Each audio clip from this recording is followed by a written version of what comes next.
Hey, Billy Bob here, and it's Monday morning quarterback. Now, I'm a day late, probably a couple dollars short too, but anyway, I'm going full on Columbus today. I got my new Johnny's Glen Avenue Grill shirt. If you ever get to Johnny's, well, not if you ever, when you get to Johnny's, they got new shirts and their hats are coming in soon. And then when I say full on, now I didn't know Carpenter, Bobby Carpenter, he's now a part of Garage Beer. I guess he was one of the founders, I think, of Garage Beer. I showed you the other day in my tailgate video, a couple guys dug. He was drinking a Garage Beer Lime. Now this is the classic, is it a light beer, 95 calories, 4% ABV. We're gonna give it a try. I haven't even had one yet.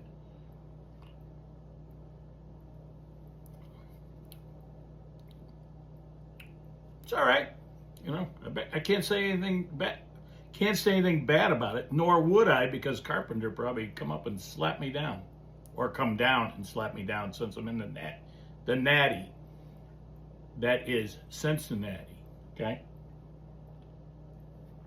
So we shortened it up. So I said that I was going to do an NFL college combo today, but then when I started putting stuff together, I'm like, that's going to be a long video. I don't know if I could talk that long. I know you can't pay attention that long. So I thought I'd just separate them out. We'll do a college. Might be a little bit of an abbreviated college one. I don't know why I have a bunch of NFL stuff to talk about because I do. But anyway, here we go. Went to the Buckeye game Saturday night with my brother Foxy Bob. By the way, that was the first sip, so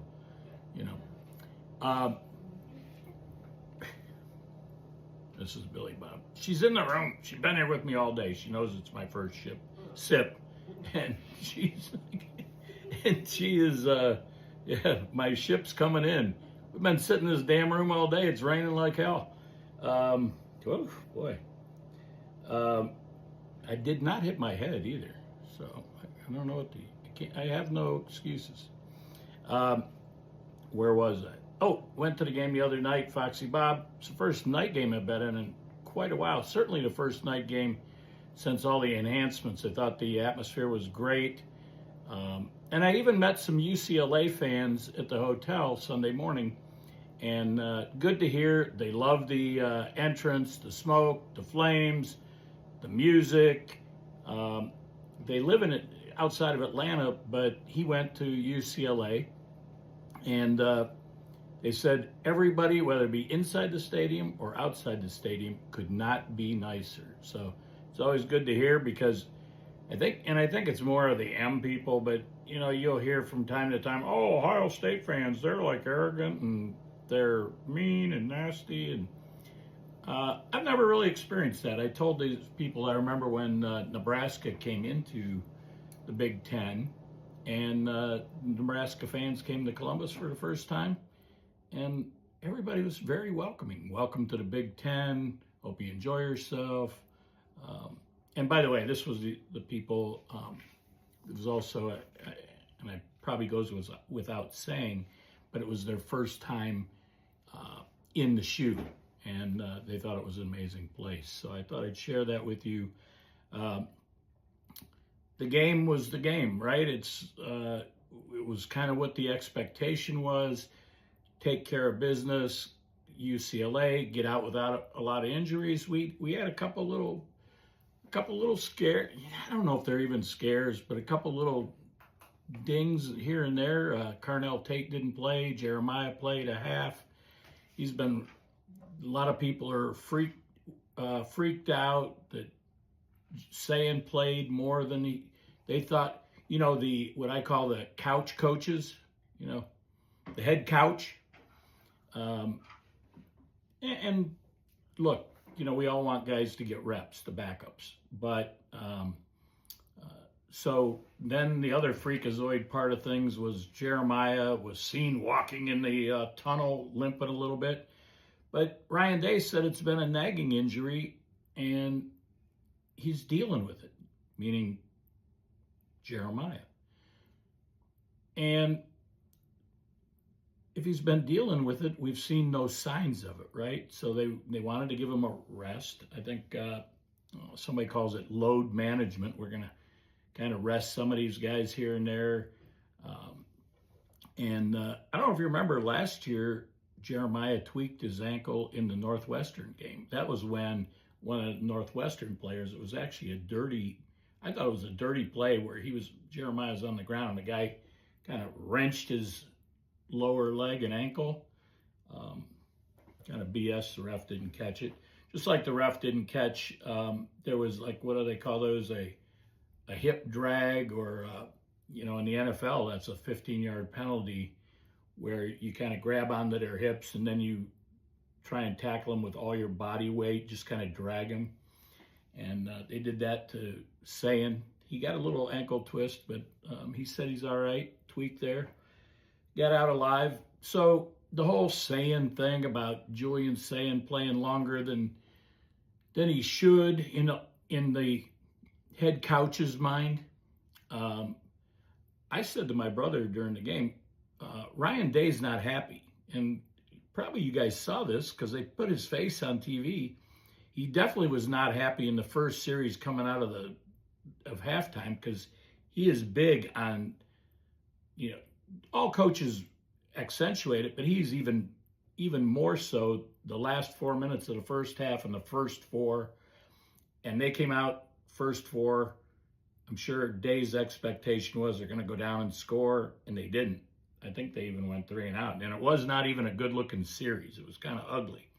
And then they played a little bit, and then Styles got his touchdown, which is pretty awesome. 100 was really 103, but they only counted from the goal line in college. And then they had another bad series. And my brother's like, I think probably time for Kienholz. And I said, I don't think so. And Buck on the OHIO podcast, I heard him say the same thing. But I was there, it was real time at the game. I said, I don't think so. And my brother's like, well, why not? I go, because Ryan is not happy, and he is not going to let Julian Sayin go to the bench after a crap offensive series. He's going to put him out there, and they're going to run that offense, and they're going to get it right. And he did, and they did. And then they took him out. And then Kienholz went 3 for 3. Kienholz had a nice run in there too. Bulldozer run, I think the podcast boys called it. It was a nice power run. The offensive line, I thought, did pretty good. I mean, they rotated some guys in. Gabe Van Sickle played quite a bit. Where are my stats? There we go.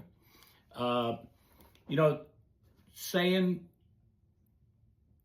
what was he, 16 of 23, I think. And was he 16 of 23? I think that's what 23 of 31. Whew. Yeah, I should know 31 because fans have been, we need some balance in our offense. Well, 31 passes, 34 rushes. It's pretty balanced.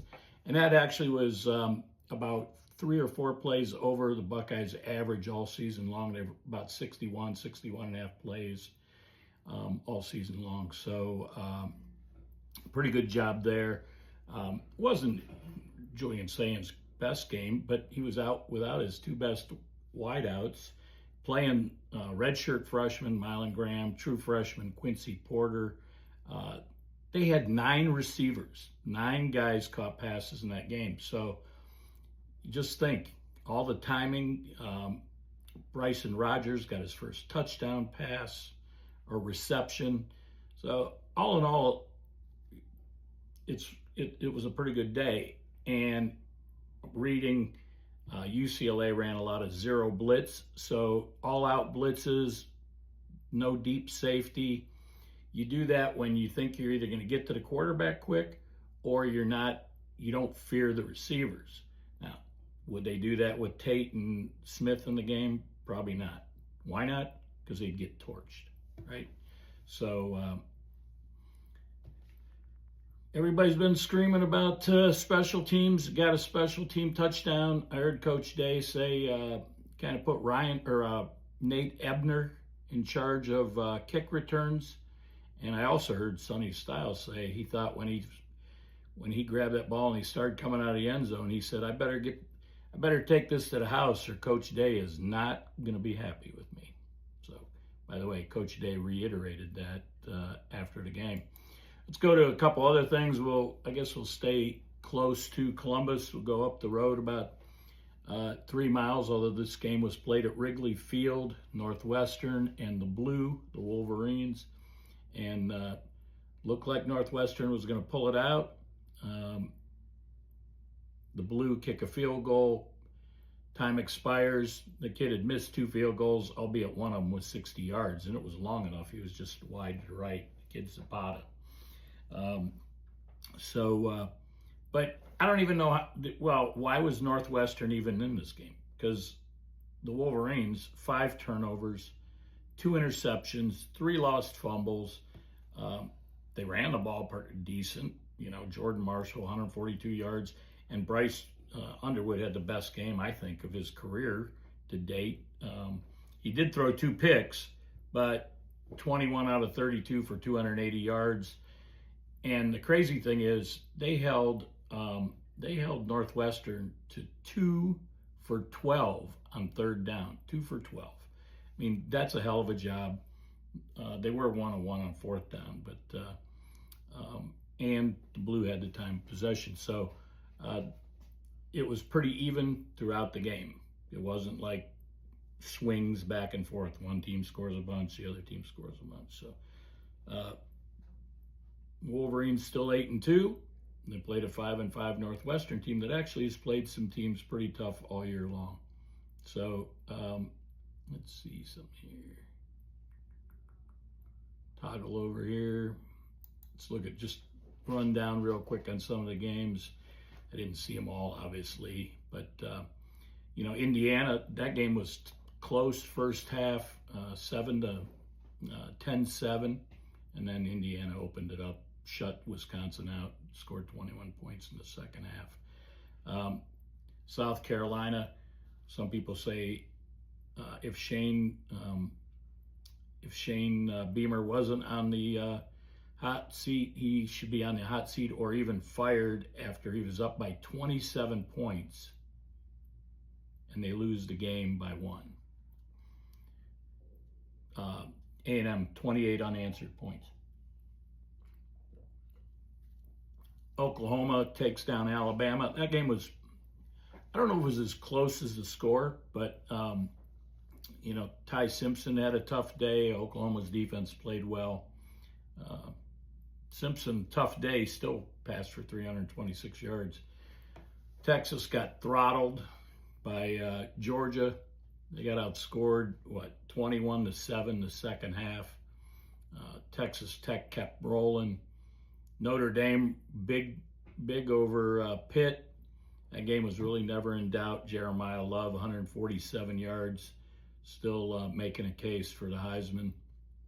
And Miami got back on track, playing an average North Carolina State game in Miami, but they took care of business, which in the past couple of years, playing some average teams, they would stumble. Georgia Tech, talk about stumbling and bumbling. They were messing with a 1-10 Boston College at the time, 1-9. Messed around and almost got beat, but they pulled it out, 36-34. Speaking of messing around and getting beat, Iowa was up 21, and I know my buddy Brian Kedley, I'll talk about him again, but he was all hyped, and then somebody opened the trap door. Iowa was up 21-10 at the half. They lose 26-21. So get shut out 16-0 second half. And Cincinnati, as Mrs. Billy Bob would say, they still got to learn how to win, because they were up in that game against Arizona. They let Arizona come back, and Arizona just kept coming back, and they outscored them 20-10 in the second half, and boom, there it went. So All right, that's what I got. If I didn't cover something you wanted to hear, let me know. Put it in the comments, and we can message each other. We can comment back and forth, right? America, land of the free because of the brave. Stay focused, America.